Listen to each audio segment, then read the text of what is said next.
Inilah Injil suci menurut Lukas. Sekali peristiwa, Yesus berbicara kepada orang banyak yang mengerumuni dia.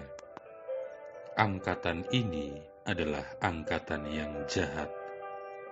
Mereka menuntut suatu tanda, tetapi mereka tidak akan diberi tanda selain tanda Nabi Yunus. Sebab sebagaimana Yunus menjadi tanda bagi orang-orang Niniwe, demikian pula lah Anak Manusia akan menjadi tanda bagi angkatan ini. Pada waktu penghakiman, Ratu dari Selatan akan bangkit bersama orang dari angkatan ini dan akan menghukum mereka, sebab Ratu ini datang dari ujung bumi untuk mendengarkan hikmat Salomo. Dan sungguh, yang ada di sini lebih daripada Salomo. Pada waktu penghakiman, orang-orang Niniwe akan bangkit bersama angkatan ini dan mereka akan menghukumnya. Sebab orang-orang Niniwe itu bertobat waktu mereka mendengarkan pemberitaan Yunus. Dan sungguh, yang ada di sini lebih daripada Yunus. Demikianlah sabda Tuhan. Saudara-saudari yang terkasih, iman itu melampaui apa yang dipersepsikan oleh indera-indera fisik kita. Permintaan tak berkesudahan akan tanda-tanda dari para ahli Taurat dan Farisi yang menantang Yesus sesungguhnya merupakan hasil dari suatu iman yang tidak didasarkan pada Allah yang tak kelihatan, namun atas dasar bukti-bukti nyata yang semakin menumpuk. Walaupun demikian, kebenarannya adalah bahwa beberapa ahli Taurat dan orang Farisi itu telah cukup melihat dan mendengar bukti nyata untuk dapat mengakui siapa Yesus sebenarnya. Di depan mereka, Yesus menggenapi seluruh kitab suci Ibrani yang begitu mereka cintai, namun mereka tidak mau percaya. Saudara-saudari yang terkasih, para ahli Taurat dan Farisi ini tentunya sangat familiar dengan pengharapan-pengharapan dan kerinduan-kerinduan yang diungkapkan dalam kitab suci Perjanjian Lama. Sekarang di depan mata mereka sendiri, Yesus menyembuhkan orang-orang sakit, mentahirkan orang-orang kusta, mengusir roh-roh jahat, dan membangkitkan orang yang sudah mati. Namun, bagi sebagian dari mereka, tidak ada satupun perbuatan baik Yesus yang menyentuh hati mereka. Mengapa? Kesombongan, keangkuhan, dan pemikiran yang sempit begitu memenuhi diri mereka dengan kegelapan, sehingga terang sabda Allah tidak dapat masuk meresap.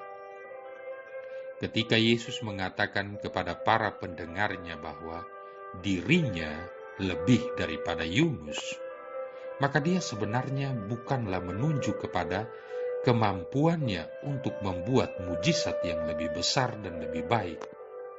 Yesus tidak pernah berminat tebar pesona atau menjadi a sight show attraction.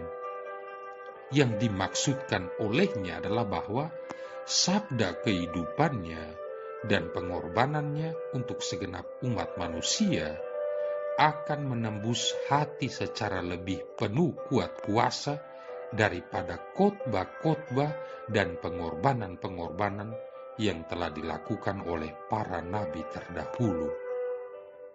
Saudara-saudari yang terkasih, bagi kita pertanyaannya bukanlah berapa banyak mujizat yang telah kita alami, melainkan apakah masih ada ruangan dalam iman kita bagi sabda Allah agar dapat mengubah diri kita. Kematian Yesus dan kebangkitannya saja sudah cukup sebagai tanda-tanda yang diperlukan. Kematian Yesus di kayu salib dan kebangkitannya telah membuka pintu surga untuk kita dan membuat mungkin bagi kita untuk diangkat ke dalam kehidupan ilahi. Namun demikian, sementara Allah dengan bebas menawarkan dan memberikan kepada kita karunia iman, kita dapat memutuskan untuk menerima atau menolak karunia iman tersebut. Walaupun karunia iman itu diberikan Allah dengan bebas, ada biaya yang secara pribadi yang selalu harus kita bayar apabila kita menerimanya, yaitu bahwa kita mati terhadap cara-cara dan pemikiran-pemikiran kita sendiri selagi kita membuka hati kita agar dapat merangkul satu-satunya tanda yang diperlukan, yaitu salib Yesus Kristus, di mana segala dosa disalibkan. Apabila kita menempatkan iman kita dalam darah yang dicurahkan dari atas kayu salib itu, maka pintu surga pun akan dibukakan untuk kita. Saudara-saudari yang terkasih, seorang laki-laki sedang tidur di pondoknya ketika kamarnya tiba-tiba menjadi terang dan nampaklah sang juru selamat. Tuhan berkata kepadanya bahwa ada pekerjaan yang harus dilakukan oleh laki-laki itu dan menunjukkan padanya sebuah batu besar di depan pondoknya. Tuhan menjelaskan bahwa laki-laki itu harus mendorong batu itu dengan seluruh kekuatannya. Hal ini dikerjakan laki-laki itu setiap hari. Bertahun-tahun ia bekerja sejak matahari terbit sampai terbenam, pundaknya menjadi kaku menahan dingin. Ia kelelahan karena mendorong dengan seluruh kemampuannya. Setiap malam, laki-laki itu kembali ke kamarnya dengan sedih dan cemas, merasa bahwa sepanjang harinya kosong dan tersia-sia. Ketika laki-laki itu mulai putus asa, iblis pun mulai mengambil bagian untuk mengacaukan pikirannya. Sekian lama kau telah mendorong batu itu, tetapi batu itu tidak bergeming, kata iblis. Apa kau ingin bunuh diri? Kau tidak akan pernah bisa memindahkannya. Lalu ditunjukkannya pada laki-laki bahwa tugas itu sangat tidak masuk akal dan salah. Pikiran tersebut kemudian membuat laki-laki itu putus asa dan patah semangat. Mengapa aku harus bunuh diri seperti ini? Pikir laki-laki itu. Aku akan menyisihkan waktuku dengan sedikit usaha dan itu akan cukup baik. Dan itulah yang direncanakan. Sampai suatu hari diputuskannya untuk berdoa dan membawa pikirannya yang mengganggu itu kepada Tuhan. Katanya dalam doa, Tuhan, aku telah bekerja keras sekian lama dan melayanimu. Dengan segenap kekuatanku melakukan apa yang kau inginkan. Tetapi sampai sekarang, aku tidak dapat menggerakkan batu itu setengah milimeter pun. Mengapa? Mengapa aku gagal?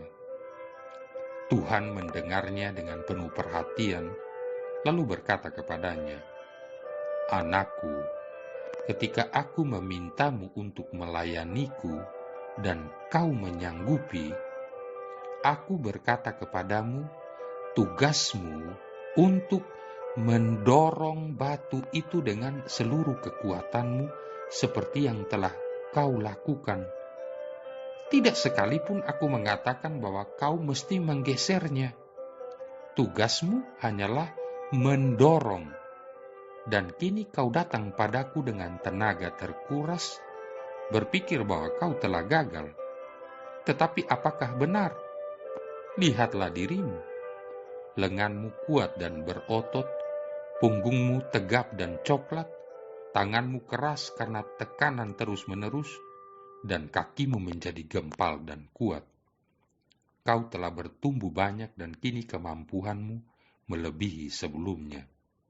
Meski kau belum menggeser batu itu, tetapi panggilanmu adalah menurut dan mendorong serta belajar untuk setia dan percaya akan sabdaku. Ini yang kau telah selesaikan. Aku adalah Bapamu. Sekarang aku akan memindahkan batu itu untuk engkau. Saudara-saudari yang terkasih, terkadang kita mendengar suara Tuhan, kita cenderung menggunakan pikiran kita untuk menganalisa keinginannya. Sesungguhnya apa yang Tuhan inginkan adalah hal-hal yang sangat sederhana agar kita menuruti dan setia kepadanya. Dengan kata lain, berlatih menggeser gunung-gunung, tetapi kita tahu bahwa Tuhan selalu ada dan Dialah yang dapat memindahkannya, bukan kita. Ketika segala sesuatu kelihatan keliru, lakukan push, dorong. Ketika pekerjaanmu mulai menurun, lakukan push, dorong. Ketika orang-orang tidak berlaku seperti yang semestinya mereka lakukan push, dorong. Ketika uangmu seperti lenyap dan tagihan-tagihan mulai harus dibayar, lakukanlah push, dorong. Push, pray until something happens. Artinya berdoalah sampai sesuatu terjadi. Marilah berdoa. Allah Bapa Maha Pengasih, perhatikanlah umat-Mu yang menyerahkan diri kepadamu. Semoga kami mampu menguasai raga kami dengan berpantang dan meningkatkan semangat kami dengan karya amal kasih.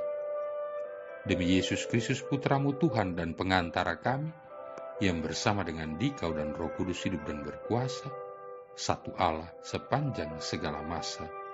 Tuhan memberkati kita sekalian, Bapa, Putra, dan Roh Kudus.